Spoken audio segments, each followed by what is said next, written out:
knowledge. Tu, but, tat, that, ajnanam, nescience, nescience or nescience,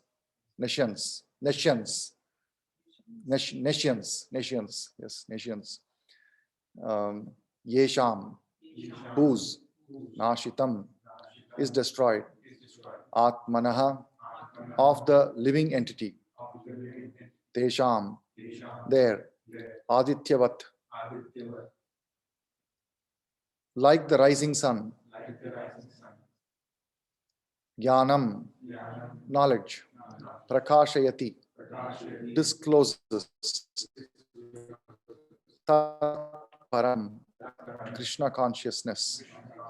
Translation and purport by His Divine Grace, A.C. Bhaktivedanta Swami Srila Prabhupada.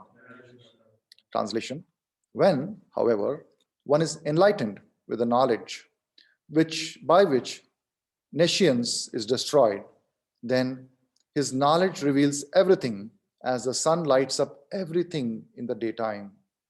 Translation with repetition: when, however, one is enlightened with the knowledge by which nescience is destroyed, then his knowledge reveals everything as the sun lights up everything in the daytime. Purport: those who have forgotten Krishna must certainly be bewildered, but those who are in Krishna consciousness are not bewildered at all. It is said in the Bhagavad Gita, Sarvam Jnana Plavena Jnanagni Sarva Karmani and Nahi Jnanena Sadrisham. Knowledge is always highly esteemed. And what is that knowledge?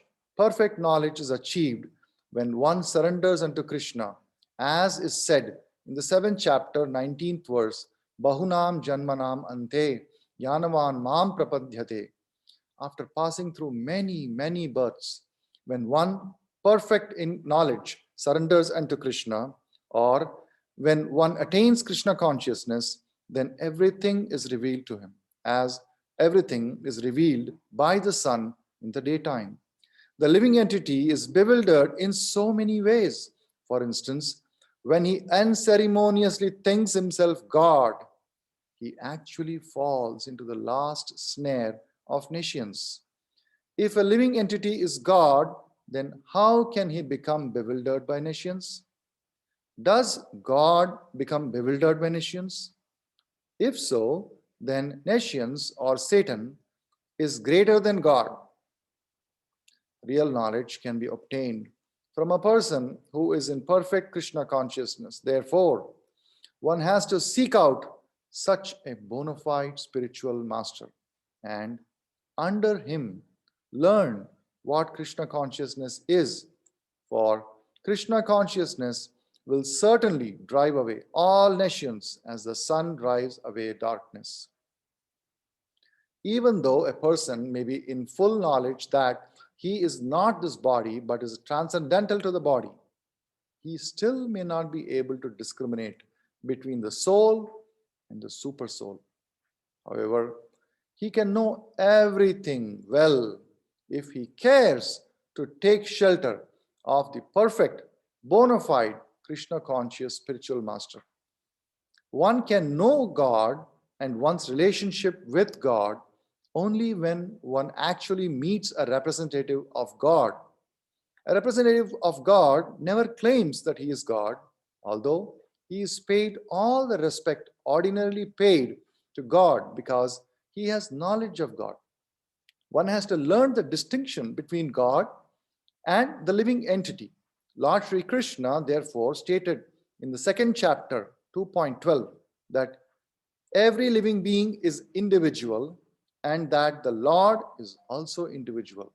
They were all individuals in the past, and they are individuals at present, and they will continue to be individuals in the future, even after liberation. At night, we see everything as one in darkness, but in the day, when sun is up, we see everything in its real identity. Identity with individuality in spiritual life is real knowledge. Thus ends a wonderful transcendental Bhakti Vedanta purport. Om Ajnanatimiraandhasya Jnananjanashalakaya Chakshurunmilitam Yena Tasmai Shri Gurave Namaha. Nama Om Vishnupadaya Krishna Prishtaya Bhutale Srimate Bhakti Vedanta Swamin Iti Namine. Namaste Saraswate Deve Gauravani Pracharine Nirvishesha Shunyavadi Paschatya Deshatarine. Jai Shri Krishna Chaitanya Prabhu Nityananda Shri Advaita Gadadhara Shivasa Gaura Bhakta Vrinda. Hare Krishna Krishna Krishna Hare Hare Hare Rama Rama Rama Hare Hare. Hare Krishna. So, a wonderful verse today. Let us just start with a quick recap of last week's verse, which is part of the section of the 5th chapter of Bhagavad Gita that we are studying, called Three Doers. So, as you know by now very well, there are 4 sections in the 5th chapter of Bhagavad Gita, which can be remembered through the acronym of STEP, STEP. And if you ever forget that, how do you recall that? It is almost the opposite of past from the previous chapter, 4th chapter. So the previous chapter, the acronym is PAST, past, and this chapter acronym is STEP, step. So we already studied the first section, stay in the world, which stands for S of the STEP. And the second section, T, represents 3 doers, and we have almost completed that. Today is the last verse in that section, 13, which comprises of the verses 13 to 16. And then from the next week onwards, we will study the next section of Bhagavad Gita in this 5th chapter, equal vision. And then the final section is peace, P. So STEP. It's very useful to remember this because, in fact, in today's verse, there are quotations from Bhagavad Gita which come in the 4th chapter. And one may think, what is the need for us to remember the names of these sections? It's very useful. For example, in today's verse, we will see that there are 3 quotations from the 4th chapter of Bhagavad Gita, all of which come towards the end of the 4th chapter.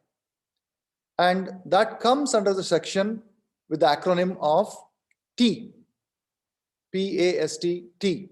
Does anybody remember what the T stands for? Online?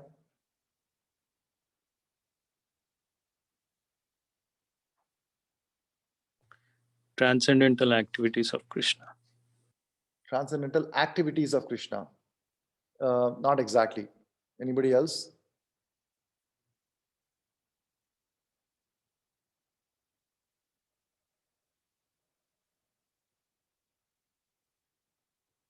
Here, the temple hall. Anybody would like to take a guess?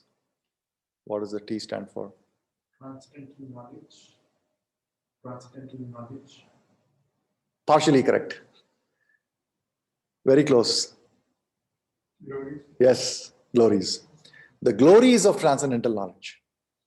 So the last section of 4th chapter, T, stands for the glories of transcendental knowledge. And in today's verse, the verse begins with, the purport begins with glorification of transcendental knowledge, and 3 verses have been quoted from that. So just by knowing that these 3 verses come towards the last section of 4th chapter, immediately, and the fact that the transcendental knowledge is being glorified in the purport, immediately to strike, oh yeah, of course, it should belong there because the transcendental knowledge is being glorified. And we know, and you may not even remember that these are towards the end of the 4th chapter. Okay, but the fact that transcendental knowledge is being glorified in today's purport, you should immediately collect that, oh, there was a section in 4th chapter that we studied that was titled Transcendental Knowledge Glories, and that way we can connect. and it'll be easy for you to look it up, and it will give you so much joy in discovering the verses and understanding that, oh, all these classes that I'm attending, there is some use for it because I'm able to recall. It'll give you great joy. So this has a lot of value in remembering these section names, and also studying it afterwards, like during your preparation of Bhagavad Gita when you're reading on your own. Besides this, because this classes happen only twice a week. On the other days when you're reading on your own, when you're reading any chapter, always start with the section summary of what the section summaries were, and then be in the context of that section summary, and then study the verse in that section. That way, it'll keep you, make you remind what names were. So let's just briefly recap the last verse which we studied, which belongs to the same section, 3 to verse.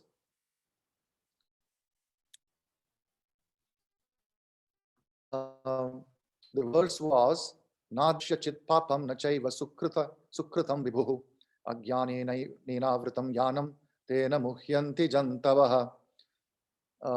Nor does the Supreme Lord assume anyone's sinful or pious activities. Embodied beings, however, are bewildered because of the ignorance which covers the real knowledge.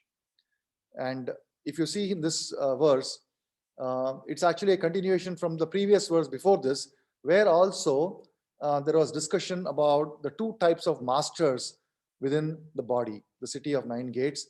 There are, the word Prabhu was used in the verse, in the 14th verse, and that word Prabhu had 2 meanings. One was the spirit soul, the jiva, who appears to be the master of the body, but is truly not the master. He really has nothing much in control. He cannot even understand his own body, but he thinks he's the master. He appears to be the master. And then there is another meaning to the word Prabhu, which is the real master of this body, the real master. And who is the real master? The Supreme Lord. The Supreme Lord as Paramatma, who is the real master of this body. He does not act, nor does he cause any action to happen, because all of that is done by his separated energy, the modes of material nature. That is what is enacting all the activities. And then in the 15th verse, there was a talk about continuation of that to say, yes, of course, the living entity, the Supreme Lord is not really responsible for anyone's sinful or pious activities. It doesn't assume the reactions to that, because it is the living entity that desires for a certain activity. And the Supreme Lord, as Paramatma, sanctions that, and the activity is carried out by material nature. So the Supreme Lord is seated as though neutral, neither encouraging somebody in doing sinful activities, not discouraging. He is waiting to see what is it that the living entity really wants. Of course, the Supreme Lord wants the living entity to give up sinful activities and turn towards the Lord, so that the living entity may be completely freed from all anxieties. But he does not interfere with the free will of the living entity. But still, the living entity is suffering, even though the Supreme Lord does not want this. He really does not want the living entity to suffer. But because the living entity wants to do something, the result of that, the living entity experiences the suffering, which is actually, the suffering is happening to the body. But the living entity, because of his identification with the body, is experiencing the suffering. What is the root cause of the suffering? That is given in the translation. Embodied beings, however, are bewildered because of the ignorance that covers the real knowledge. It is the ignorance that covers the real knowledge. What is the real knowledge? The real knowledge about one's true identity. The true identity that the suffering which the body is undergoing is not my suffering. It is the body's suffering. Because the body is a product of the modes of material nature. And we have seen in the 14th verse that it says, Swabhavastu pravartate. Whatever be the nature of the body, if it's a dog body, the dog body is going to bark. If it is a body which is a little bit higher in the concentration or proportion of the mode of passion, then it is going to react in a certain way when certain stimulus presents itself. If the body is high in the proportion of mode of goodness, then it is going to react according to the mode of goodness. So all these reactions are happening based upon the extent of influence of the modes of nature on the body. But I am not that body. This knowledge is covered because of the ignorance. So now in today's verse, there's a continuation of that, because today's verse starts with however. So in spite of the fact that the living entity is bewildered, however, something happens. What is that something? Jnanena tu tadajnanam yesham nashitam atmanaha tesham adityavat jnanam prakashayati tatparam. So jnanena is by knowledge. Jnanena tu tadajnanam. So by that knowledge, which nashitam ajnanam.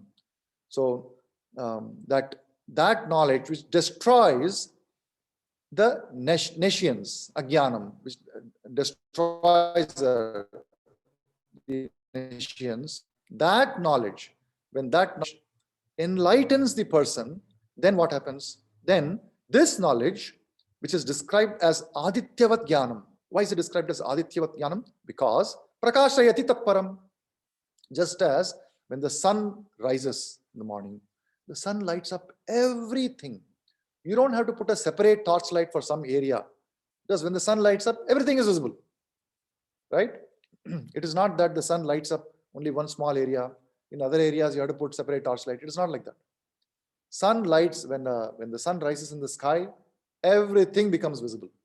And what particularly becomes visible, you will see that later in the purport, is the variety of features that we see around us. Whereas in the darkness, everything appears to be one. Because when you see, especially if you have got experience in driving at night time, driving your car in the night, then beyond some, say, 10 or 20 feet of distance, everything appears completely pitch dark. Wherever there is a small spotlight, the headlight of the car, there you can see some features. But other than that, beyond some 20 feet of distance, everything appears dark. So you cannot make out the difference of features, although features are there, but we cannot make out. But when the sun rises, we are able to see everything, and we are able to make out the differences of different features of all the varieties around us.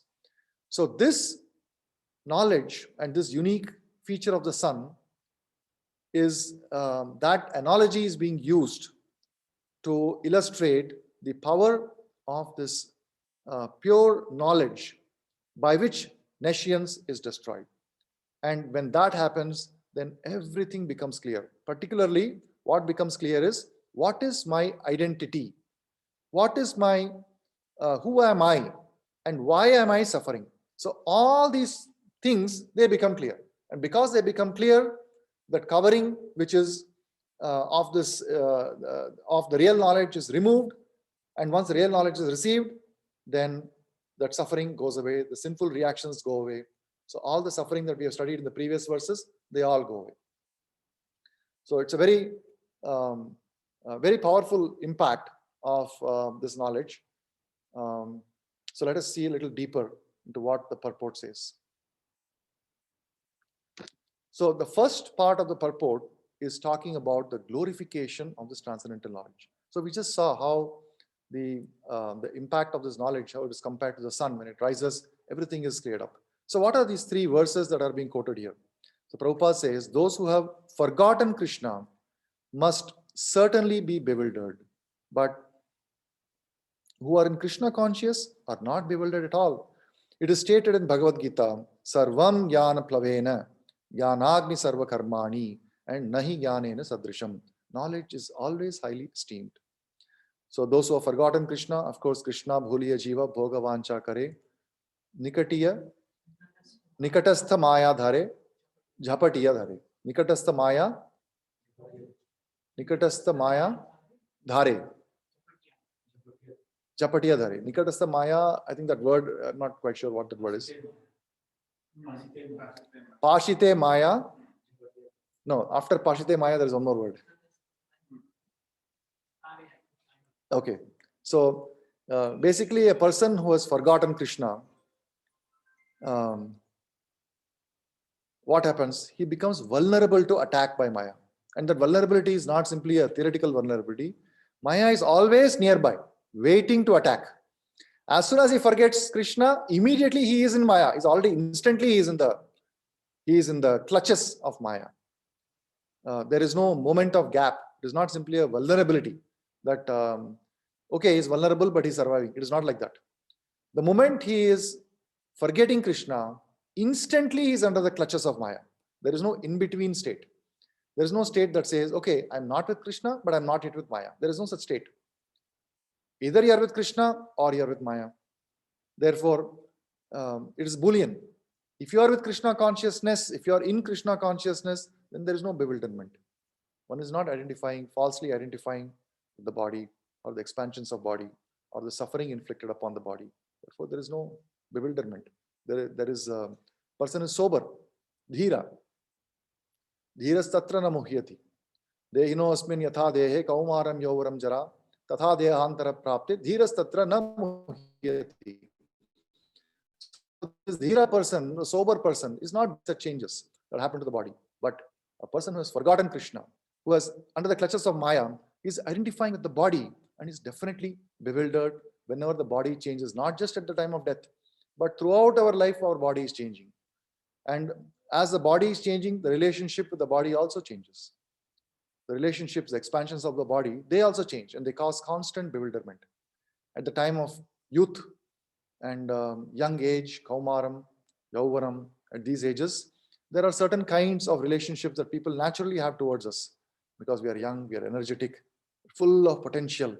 And people think that, oh, associating this person with this person is going to give me joy. And then we see positive interactions with people all around us. And as we get older, infirmities set in. And gradually, we no longer are a source of joy for the people around us. Instead, people perceive us as a source of pain, as somebody that is not going to bring them energy. We're not going to benefit them in any way. And gradually, those relationships starts changing. So as the body is changing, the relationships around us are also changing. And a person who is identifying with the body will certainly be bewildered by these changes and will be deeply, deeply lamenting. What has happened? Look at me. When I was young, my children, they would adore me. And they would just light up the moment I entered the room. And they look up to me. And now I'm old, I'm 80 years old. I'm now 85 years, 90 years old. I'm not able to do those things for my children that I used to do once. Now they consider me to be a burden. Now they have no respect or love or affection towards me. They're just waiting for me when I can die. So this kind of a lamentation will be very, very strong because a person is identifying himself with the body. And as the body is deteriorating, and relationships along with the body, they are also deteriorating. They're heavily, the person becomes bewildered. A Krishna conscious person is not like that.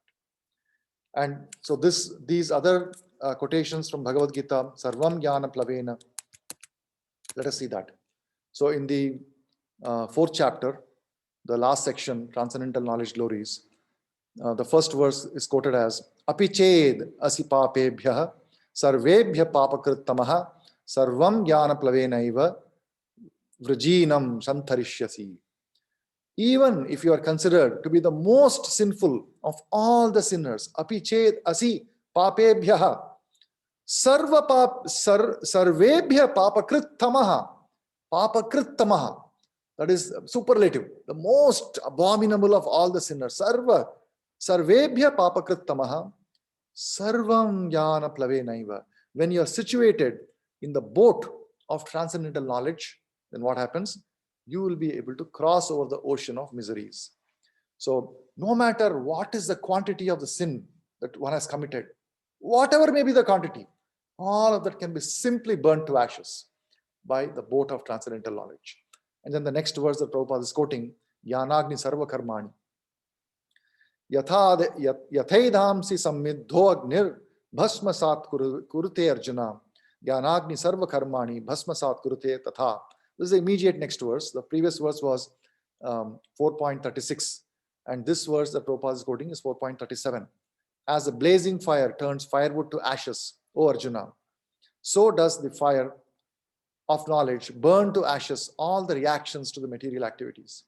So how it is that you are crossing over the ocean of material, of the ocean of miseries?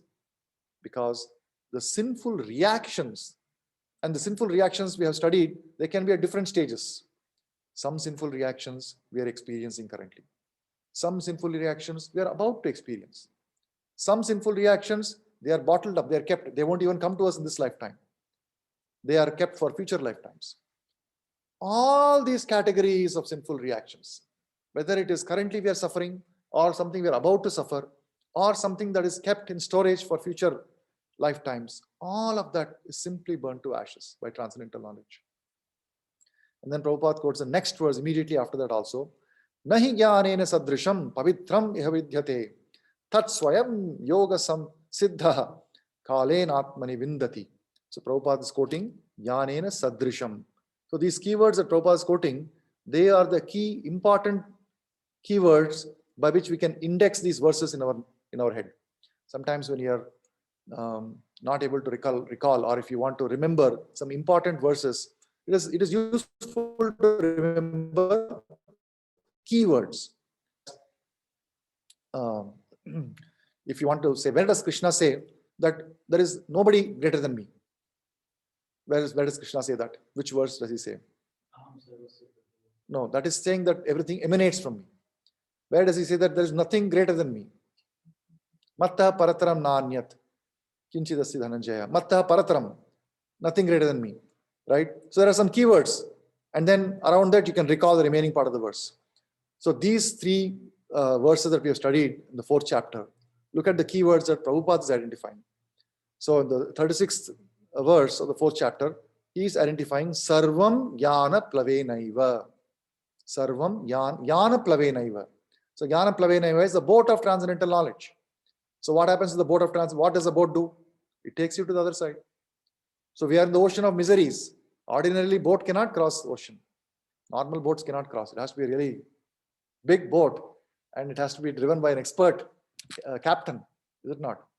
So this boat is such a boat that it can take us across the ocean of miseries. So that's a keyword that we should remember, Jnana Plavenaiva. And then the next keyword, Jnanagni Sarva Karmani, Jnanagni. Jnanagni. Previous one was Jnana Plavenaiva. Is comparing knowledge to a boat. Here, knowledge to a fire.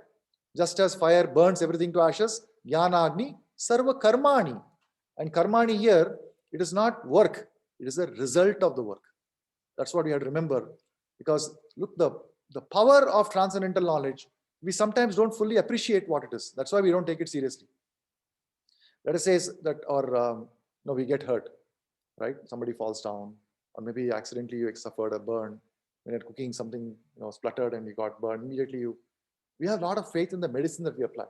We know that this medicine, even though it may initially burn or it may hurt a little bit, but that medicine is going to treat that condition. We are 100% sure of that, which is why we do not hesitate at all to take that medication immediately. Correct? And for the duration that wound is there, we will religiously, we will take it out, we will dress it, we will put all the necessary things until it is healed. We have no doubt it's going to help. But when it comes to transcendental knowledge, we have some doubts. We have some misgivings. We are not really sure. Is this going to give me what I need? Or maybe I should take this, but on the side, I should also advance in material life. Maybe transcendental knowledge will not take care of everything. After all, it's only book knowledge. No? How it can give me food, how it can take care of my other needs, which I have, cannot take care. Like this doubt is there. This is why we don't go 100% into it. We hold back. And because we are holding back, we are actually suffering more. But here Prabhupada is giving these three examples. Sarvam Jnana Plavenaiva. It will take you through a cross. Just have faith. Jnanagni Sarva Karmani. Is there anybody like this who can give this guarantee? That whatever reactions you're not even suffering yet, that also I'll get rid of it. That's the power of transcendental knowledge. Then the last one is Jnanena Sadrisham. In this world, there is nothing so sublime and pure as transcendental knowledge. Such knowledge is a mature fruit of all mysticism, yoga samsiddha, and one who has become accomplished in the practice of devotional service enjoys this knowledge within himself in due course of time. So, interestingly, in the college that I studied in engineering, many colleges, in fact, I would say almost all colleges, they have a motto. I don't know if you have seen, many of your colleges that you all studied must have also had a motto. My college that I studied, the motto was Jnanam Paramam Dhyayam. Or the knowledge is the ultimate goal. Of course, in the college there is all material knowledge. The actual knowledge was not taught at all. But it's very interesting. And then I studied, I remembered when I saw this, I thought, okay, let me see the motto of different colleges. And yes, all the premier institutions in India, all the IITs, the NITs, they all have their motto concerning Jnanam, transcendental knowledge. They have taken these snippets from the Vedic literature, Jnanam Paramam Dhyayam, or Yoga Karmashu Kaushalam, or Jnanam, like that, various snippets, and they have made that the motto. But unfortunately, after having said that, those were set up by visionary founders of those premier institutions, and after they have passed away, nobody knows. Of course, even when the institution was set up, those subjects, those departments of study of soul was not set up. Right? All other departments were set up, but where is the department of the soul? It does not exist. But still, it's very interesting to note that the premier institutes in India have such motto of the institute, and yet they sometimes create difficulty if you try to go to the university and preach about the actual Jnanam. Then Prabhupada is talking about fallacies. He says the living entity is bewildered in so many different ways. For instance, when he unceremoniously thinks himself God. And this is a very prevalent notion in certain sect of philosophy, particularly the Mayavadi philosophy, that everybody is considered to be Narayana. And there are great leaders who have propounded this, and they will call each other Narayana. They will consider themselves also Narayana. So I call you Narayana, you call me Narayana. Prabhupada says it's like scratching each other's back. I scratch your back, you scratch my back. I'll call you Narayana, but implicit understanding is that please, you should also call me Narayana. So like this it happens. So they think they are God. So Prabhupada says that, but wait a minute, look at yourself. You're suffering, and you have sinned before, because of which you're suffering. And the suffering is because of your ignorance. If you are Narayana, that means God is also ignorant. That means ignorance can cover God. That means ignorance is more powerful than God. How can it be? Just look at the flaw in the philosophy, such a fundamental flaw, very basic flaw. And previously we have studied so many other deficiencies in their philosophy, and how there are various counter arguments given, and all of them are defeated, very easily defeated by our great Vaishnava acharyas. Somebody would say, no, look, there are after all some liberated people. But then that means that, if you say that everybody is one and that one is Narayana, does that mean that if one person is liberated, like for example in Mayavadis also, they have some liberated personalities who are clear in their knowledge that I am not the body. So does that mean that if that person is liberated and you are not liberated, that means that one supreme being is partially liberated? But then the soul is not divisible. That is already established by Krishna. Soul is indivisible. So how can you explain this?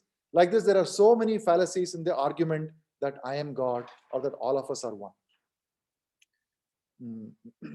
Then Prabhupada explains in the purport that all this bewilderment can be removed if you simply were to approach a bona fide spiritual master. Real knowledge can be obtained from a person who is in perfect Krishna consciousness. Therefore, one has to seek out such a bona fide spiritual master and under him learn what Krishna consciousness is, for Krishna consciousness will certainly drive away all nations as sun drives away darkness. However, he can know everything well if he cares to take shelter of the perfect bona fide Krishna conscious spiritual master. One can know God and one's relationship with God only when one actually meets a representative of God. This is a very straightforward statement, making it so simple that if you want to know God, if you want to know the truth, then the only way to do it is to meet God or to meet a representative of God. There is no other way. Simply by speculating, we will not know. A representative of God never claims that he is God, although he is paid all the respect ordinarily paid to God, because is the knowledge of God. One has to learn the distinction between God and the living entity. So in this section, Prabhupada is talking about the importance of approaching a bona fide spiritual master. Just yesterday, we had this wonderful event here in our IHF Boston temple, where several practitioners of devotional service of Bhakti Yoga formally approached a pure devotee and took initiation from Srila Prabhupada. So I would like to congratulate all those fortunate souls who have taken shelter of Srila Prabhupada, because Prabhupada is a pure devotee, bona fide spiritual master, Krishna conscious spiritual master. And by doing this, all of them have taken the right step towards acquiring this transcendental knowledge, which will eliminate the darkness, eliminate the ignorance, and thereby stop the cycle of sinful reactions. So we have studied in the 4th chapter, Tad Vidhi Pranipatena Pariprashnena Sevaya Upadekshanti Te Jnanam Jnaninas Tattva Darshinaha. So real knowledge, if you want real knowledge, Tad Vidhi, if you want to know the truth, then one has to seek out, one has to approach a spiritual master, Tad Vidhi Pranipatena, one has to surrender to the spiritual master. Pariprashnena Sevaya, one has to render service, and then one can ask questions in a submissive spirit. And the spiritual master can answer all these questions, can satisfy all the doubts, because he has seen the truth. And there's another verse, Tat Vijnanartham Sa Gurum Eva Abhigachet. One must approach a spiritual master, one must seek out and must approach. Abhigachet means it's a very forceful assertion that there is no other choice, that if you want to know the truth, Tad Vijnanartham Sa Gurum Eva Abhigachet, must approach. Samitpaniya Srotriyam Brahmanishtam. So what is the qualification of such a spiritual master? He is Brahmanishtam. He is fully committed to the cause of the absolute truth. And of course, the verse, the prayer that we chant every day, every time we study the Bhagavad Gita or Bhagavatam, Om Ajnanatimirandhasya Jnananjana Shalakaya Chakshur Unmilitam Yena Tasmai Shri Gurave Namaha. So the spiritual master removes our ignorance, ajnana, timira andhasya. That ignorance is like a dark well of ignorance. The example of dark well is given because when you are in the dark well, no passerby can even see you. And in fact, the examples that are given in the scriptures of the dark well are such that nobody can even hear you. They are such dark wells which are abandoned, they are dried up. And when somebody is walking in the forest sometimes, because previously there were no street lights, they would just walk, and sometimes they would fall into these wells which are abandoned or dried up. And they would just wither away and die because there's just nobody can see you, nobody can pick you up, nobody can hear you. Such a dark well we have fallen, because from time immemorial in contact with material nature, we have completely lost all our knowledge. Om Ajnana Timirandhasya Jnananjana Shalakya. For such a person, we are removed, taken out of that dark well of ignorance, and the spiritual master opens our eyes with the torch of knowledge. Chakshur Unmilitam Yena Tasmai Shri Gurave Namaha. So one must approach this spiritual master and treat such a spiritual master as good as God. Tasmai Shri Gurave Namaha, although he does not claim to be God. And just look at the compassion of the spiritual master. Why do we treat this person as good as God? Of course, he opens our darkened eyes with the torch of transcendental knowledge. How does he do it? It is by the compassion that he has collected. Samsara Dhavanala Leedha Loka. Samsara Dhava Nala Leedha Loka, we sing. Samsara Dhavanala. This material existence is compared to a blazing forest fire. So we have seen the experience of forest fire, how in California there is a raging forest fire. I read the other day a report that the forest fire is burning something like 1,000 acres per, was it an hour, or was it even a smaller unit of time? I don't remember. Very, very fast. If you are in the path of forest fire, there is no way to escape. It's faster than a car. You can try to escape in a car, but even if you're driving in a car, you cannot escape. So that's why the government does evacuation. They see the path of the blazing forest fire and then they evacuate people beforehand. Because once you see the forest fire, you're already dead. There is no way to escape it. It's so fast. So such a forest fire, there is no hope for a fire extinguisher to go and extinguish that fire. This is not possible. The only way is if you get torrential downpour, that's the only way to extinguish the fire. So what does the spiritual master do?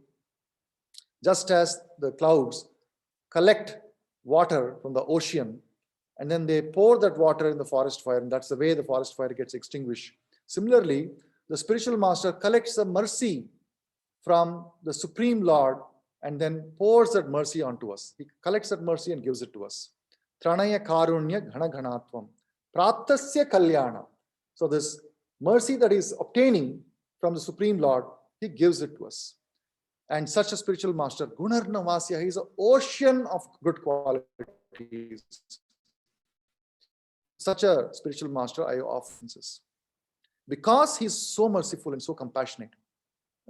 This song says, Sakshad Haritvena Samasta Shastrai. The spiritual master must be treated as good as God. Sakshad Haritvena Samasta Shastrai. Uktas Tatha Bhavyat Eva Shabdhihi. So one may, sometimes if somebody is new to this science of Krishna consciousness, one may wonder, why is somebody worshipping a photo of or a deity of somebody that's after all a human being? That person must be subject to the defects. Maybe that person has studied something and knows a little bit more. But we don't worship our teachers in school, or we don't worship a boss who has probably taught us so many things at work. So why should we be worshipping, after all, like a god? But actually, what the spiritual master does, he is not an ordinary person. He is not a conditioned soul who simply knows more. He is a person who belongs to the spiritual world, and he has descended for the specific purpose of delivering the fallen conditioned souls. So because he's giving us the knowledge of Krishna, which is otherwise not possible for us, and because of what he's giving us, we are able to stop the cycle of repeated birth and death. Because of that, he becomes worshipable, as good as God. And this is the conclusion of all the Vedic literatures. Sakshad Haritvena Samasta Shastrai. So there should be no doubt. Those people who have a doubt on this process simply have no knowledge of Shastra. They simply speculate. They hear a little bit from here and there, and they think that, oh, a person should not be worshipped. But if somebody actually takes the time to study the Vedic literature, they will come to the inevitable conclusion that the spiritual master must be worshipped as good as God. Then Prabhupada talks about the perfection of knowledge. Once you approach the spiritual masters, surrender to the spiritual master, and without any envy or reservation and complete faithfulness, obedience, we are serving the spiritual master, then the spiritual master becomes pleased and reveals the transcendental knowledge. This knowledge is given as a revelation, as a light that removes all the darkness. And what is that knowledge? Prabhupada explains what that knowledge is.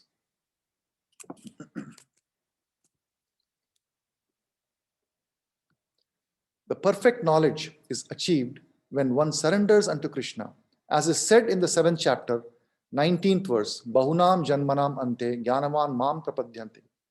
After passing through many, many births, when one perfect in knowledge surrenders unto Krishna, or when one attains Krishna consciousness, then everything is revealed to him, as everything is revealed by the sun in the daytime. And then Prabhupada says, Lord Sri Krishna, therefore stated in the 2nd chapter in 2.12, that every living being is individual, and that the Lord is also individual. They were all individuals in the past. They are individuals at present. They will continue to be individuals in the future, even after liberation. At night, we see everything as one in darkness, but in day, when the sun is up, we see everything in its real identity. Identity with individuality in spiritual life is real knowledge. So this is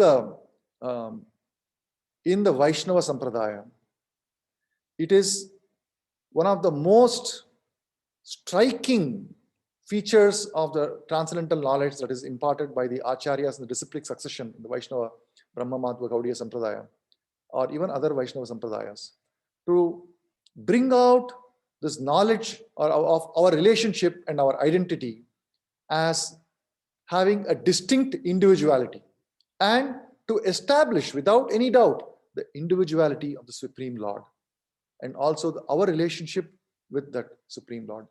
So we have an individuality, the Lord has an individuality, and we have a relationship with that Lord.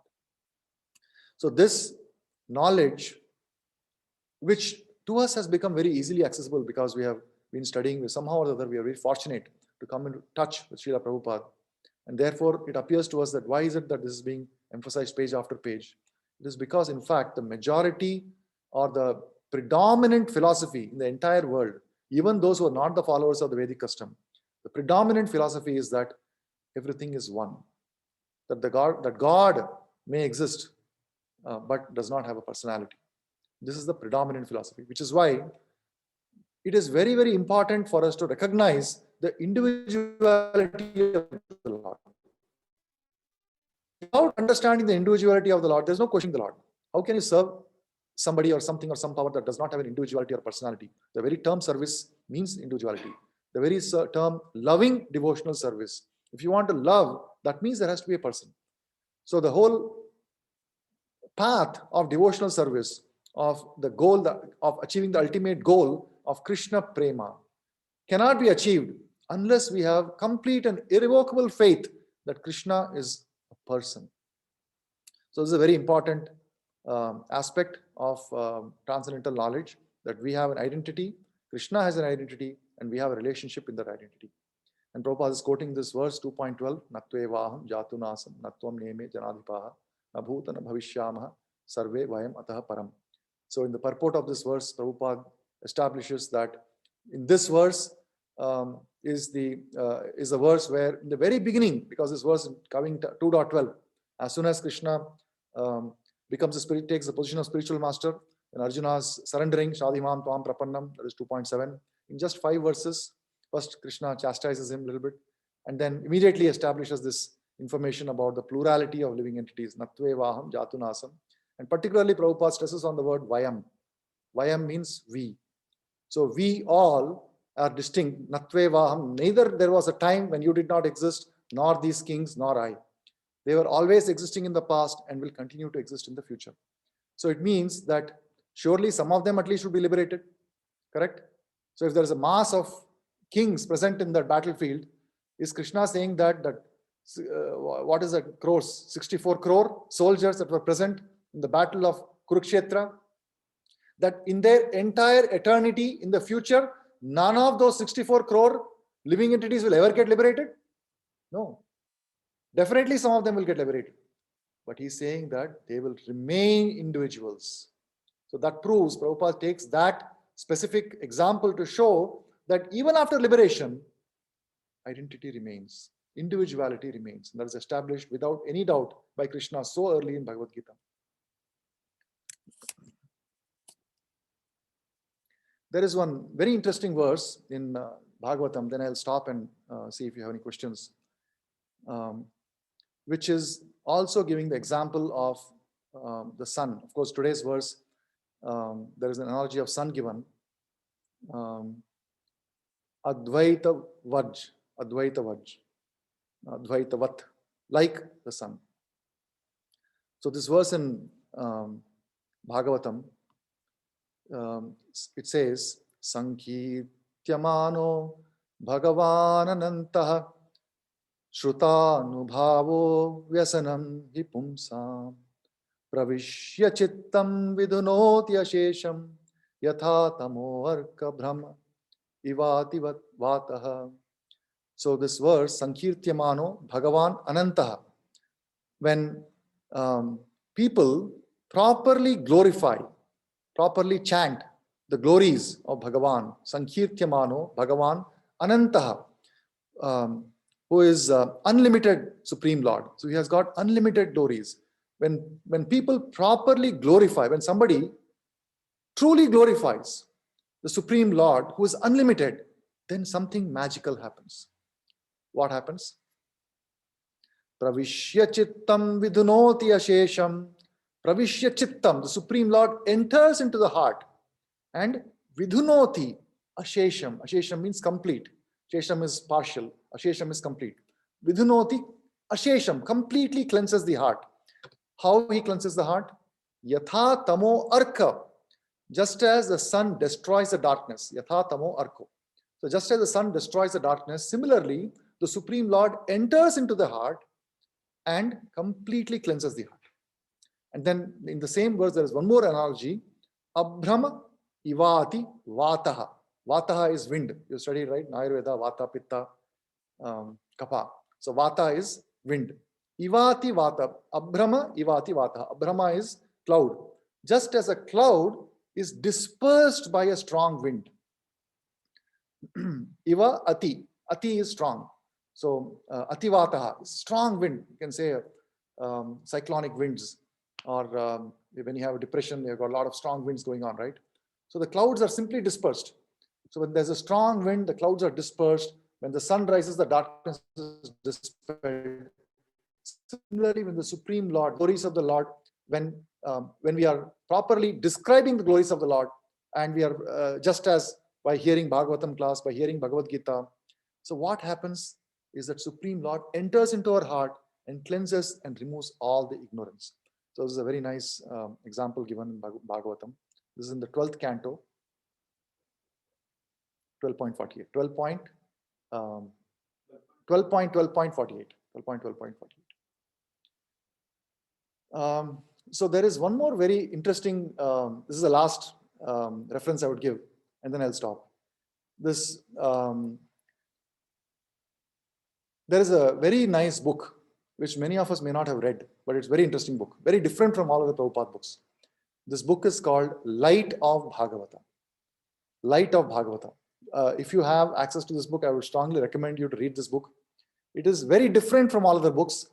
This was written by Prabhupada in 1961, when he was in Vrindavan. Never got published. Until the time Prabhupada was physically present in this world, it was not published. Later on, the disciples of Prabhupada published this book. This book was written with an Oriental audience. Prabhupada was going to address a group of Asian people, and he wrote this book with the Asian people in mind. And later, some disciples got in touch with some Asian artists who then illustrated this book, and that's how it got published. And in this book, there is very interesting description of the change of seasons and how, with the example of change of seasons, he provides complete transcendental knowledge to a completely an audience that has no idea about any of the Vedic conclusion or Vedic scriptures. Very, very interesting book. So in that, Prabhupada establishes very early on, in the very first text, you can say practically in the first page or second page, the highest philosophy of Achintya Bheda Abheda Tattva. Because sometimes when we are saying that our philosophy, the Krishna conscious philosophy of Krishna consciousness, we are always saying that monism is incorrect. Everything is one is not correct. When we say this, people immediately think, oh, that means that you're talking about the dualism or Dvaita philosophy. You're distinct, you're different, God is different. Is that what it is? They assume like that. They think like that. But Prabhupada explains in this first text of Light of Bhagavatam, he says, there are two parties of philosophers, generally known as the monists and the dualists.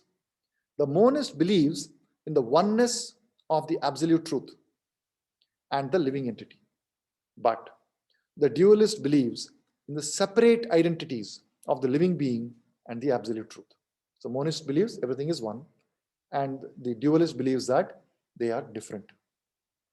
Living entity is different, absolute truth is different. And then Prabhupada says, above these two classes of philosophers is the philosophy of Achintya Bheda Abheda Tattva, or the truth of simultaneous oneness and difference. This philosophy was propounded by Lord Sri Chaitanya Mahaprabhu in his explanation of the Vedanta Sutras. So the correct understanding of the truth as it is, Vadanti tatpavidas tattvam brahmeti paramatmeti bhagavaniti shabdyate. So the correct understanding of the truth as it is to understand that the living entity is simultaneously one with and different from the Supreme Lord. So how do we understand this? Because to understand this philosophy, one must remember the verses that Krishna has spoken in connection with this philosophy. If we don't remember the verses, then we will not be able to authoritatively present that to an audience. The two verses that, one of the verses that has already been quoted in today's verse, Natvevaham jatunasam, Natvam neme janadhipaha, Na bhuta na bhavishyamaha, sarve vayamata, Na chaiva na bhavishyam. What did I say? Sorry. Na chaiva na bhavishyamaha, sarve vayamata param. 2.12. This verse establishes the individuality of the living entity as distinct from the Supreme Lord. Which verse establishes the oneness with the Supreme Lord? Shri Prabhu. We are saying Achintya Bheda Veda Tattva, right? That means he's simultaneously one with and different from the Lord. To show that we have got a distinct individuality, one verse has been quoted in today's purport, 2.12. Which verse is talking about oneness with the Lord?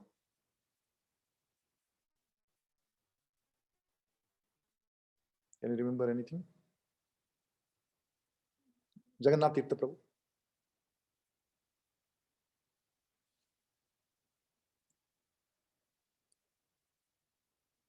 Sudevi Mataji, online.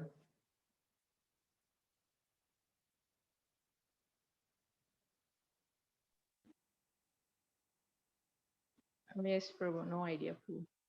Srinidhi Mataji. Which verse establishes oneness?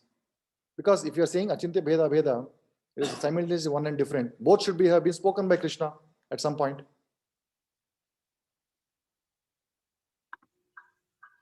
Anybody else? No idea, Prabhu. Okay. How about Bhagavad Tattva Prabhu? Is he online? Akila Shreya Prabhu?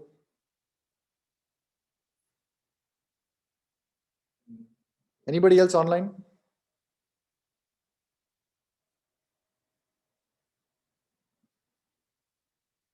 Badri Prabhu?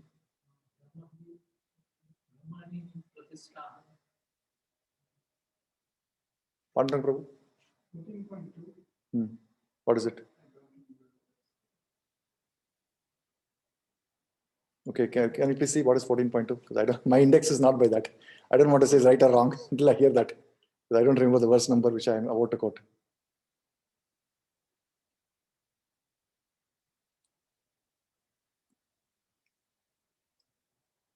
Then Jnanam Upasitya Mama Sarvanyam Agata. Sarge api Nopajayante Pralayena Yatyanti cha. What was the translation? By becoming fixed in this knowledge, one can attain to the transcendental nature, which is like my own nature. Thus established, one is not born at the time of creation or distant at the time. Okay. Maybe that is the case, but that is not what I had in mind. Because if I hear what you just said, it does not say that I'm one with Krishna. Or so I would quote the verse, and maybe I'm wrong. If I'm wrong, please correct me. Mamai vamsho jiva loke jiva bhuta sanatanaha manashasthani indriyani prakritisthani karshati. That's a verse which Krishna is saying that you are part of me. Mamai vamsha, I'm amsha of Krishna. So Krishna is 15.6. So Krishna is establishing in the verse Mamai vamsho that we are part of Krishna. We are one with Krishna. The monist can take that verse and say, look, I told you, we are all Krishna. Then immediately we'll quote, no, 2.12 is also there, where Krishna is giving identity. He is allowing our identity, he is establishing our identity as a distinct identity, and yet he is saying Mamai Vamsho. This is why it is Achintya Bheda Abheda Tattva. So with this, I'll stop here, pause here, and see if you have any questions or comments.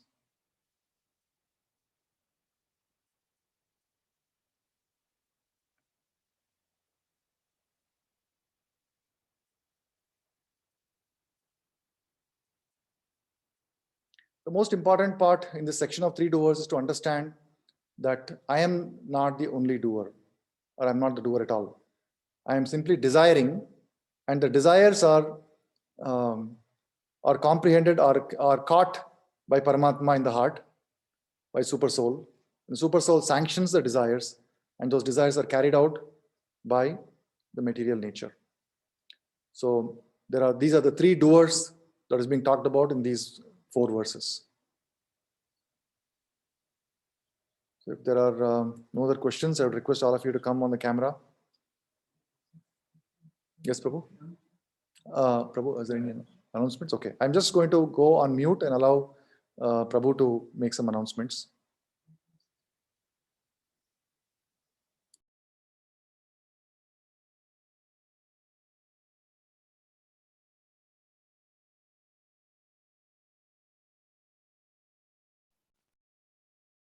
Hare Krishna.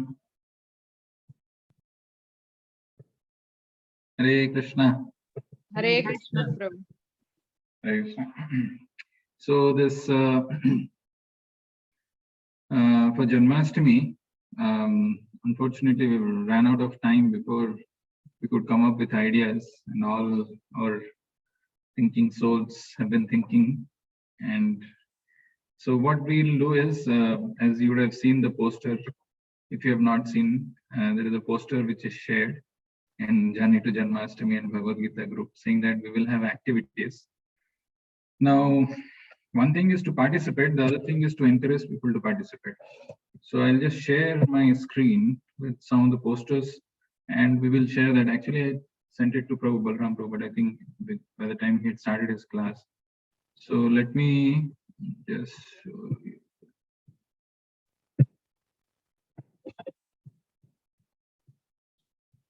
What we will do this time is,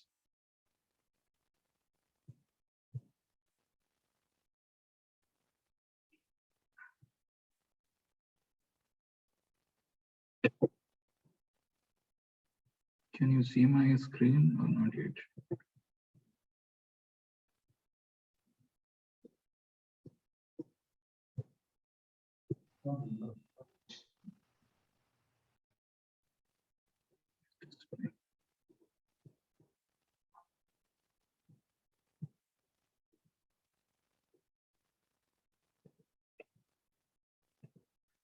Visible now?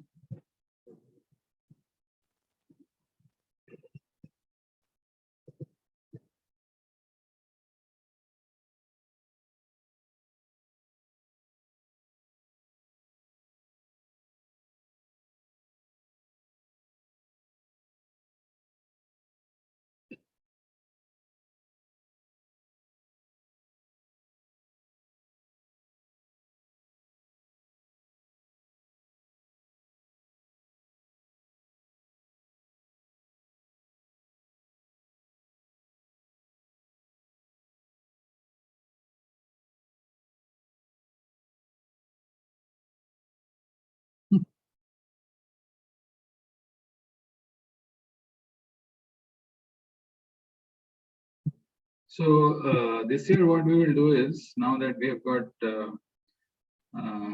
7 initiated disciples of Srila Prabhupada this year, the 30 days activities, I want to each one of you to lead. So basically what will happen is, we will create poster. Today, unfortunately, we didn't plan it, so we had the Bhagavad Gita class. I probably would have wanted Prabhu to continue explaining what is the activity for today, but didn't happen, that's fine. Anyway, the participants are only all of us. So it's not really, no new people are here. But tomorrow onwards, till 30th of August, each one of you will explain the activity for the next day.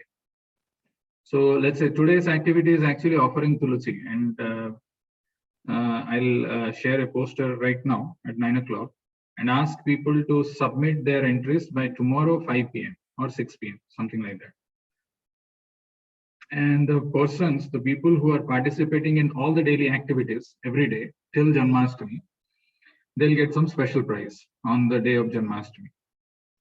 But the important thing is to encourage people to participate. And to do that, one poster in a day, or maybe even 2 posters, is not enough unless we speak ourselves. And if it is just going to be me or Balram Prabhu or Panduranga Prabhu, just the 3 of us, probably it's not the best way to do it. What we will do is, I'll create one Excel sheet. We had this kind of activities in previous year also, in the last to last year also we had. So based on your Krishna conscious reading and knowledge, you either as husband and wife can take half an hour or 15 minutes. We'll decide a time, let's say 8:30 every day. We will have this where you will share the link, you come and you explain what it is, and that video we will share it in the group and we will ask people to participate. Is that clear?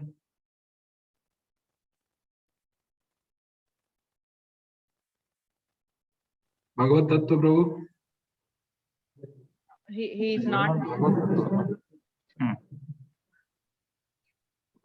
Yeah, Mataji, is it clear? So, Prabhu, is it like about tomorrow's event? We speak and we record a video and share it. Either you can do that. If you're able to do that, that's great. Or I was thinking the Zoom link, like, we share that link for people to participate. Whoever participates. So if there is no one participating, doesn't matter. That Zoom clip of 10 minutes of your talking, we will share it.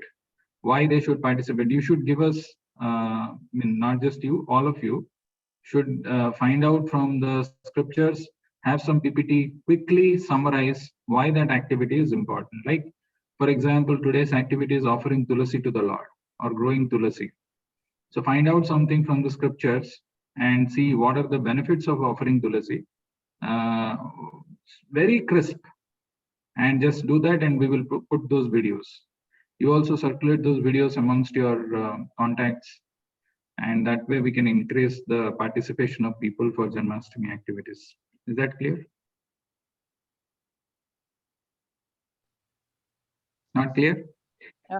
So, Prabhu, it will be for 10 minutes. However you want to do it. No, like audio or video, Prabhu. Video. Audio. So okay. Now listen carefully and clearly. 8:30 p.m. The same Zoom link we will share in the group for people to participate. Those who participated could hear you directly, but there are not many who are participating, and one poster is not enough. So whatever you are going to speak, we're going to record that, and that recording we will share it in the group. Is that clear? Yes, Prabhu. Okay, good. Prabhu, one question, Prabhu. So Yes. do we have a choice of recording and talking, or it's only you are free to do what you want to do, how you want to promote your activity. I'll create a sheet and I'll share it with you. You Sure, think how best you can promote it. Okay, sure, Prabhu. So basically every day till 30th August, we want to do something. And whatever, the circumstances we are in, we could not plan enough like we did last time. However, having said that, still we can encourage people to participate in various activities in preparing their consciousness for Janmashtami. So today's activity is offering Tulsi, which I'll just put a poster. If nobody else shares, at least you put some posters of offering food with Tulsi or having Tulsi plant in your house. Just to start, the momentum to get built up, it takes time. After a few days, people will start participating. And of course, there is we are telling them that if somebody participates in all the activities every day, the daily activities, they get a surprise gift or a prize on the day of Janmashtami. Now the activities that we will have every day, you have the onus of promoting it in the way that you want, so that people can participate in those activities. Is it clear? Yes, Prabhu, it is. Raghunath Tirtha Prabhu, clear? Akhilash Rai Prabhu, clear? Yes, Prabhu. Yes. Anyway, you have Mataji who can assist you in some creative ideas, and you can do what you can do. Sure. So Devi Mataji, you have to inform to Bhagavad Tattva Prabhu. I don't think he is there. Yes, Prabhu. I'll inform him, Prabhu. Okay. So which day, which activity, and who You'll is get the it owner today. for that you will be giving? Okay. You'll get it today. Okay. Prabhu. You'll have some time to prepare. The activities are simple, like offering flowers. Yeah. So let's say you quote the verse Patram Pushpam Phalam Toyam, and you see how offering flowers. Like last time we had some stories also related to that. I'll see if I have all those videos or those PPTs I can share. But the idea is you do it yourself. Don't depend on this. Do it yourself and see how you can promote this Krishna conscious activities. Okay. Yes, that's all.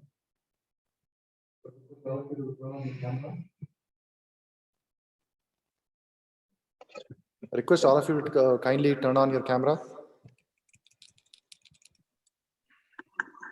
And, repeat after me. Hare Krishna, Hare Krishna, Hare Krishna, Hare Krishna, Krishna Krishna, Hare Hare, Krishna Krishna, Hare Hare, Hare Rama, Hare Rama, Hare Hare. Shrimad Bhagavad Gita की, जगत गुरु शिला प्रभुपाद की, निताई गौर प्रेमानंदे। Hari Bol.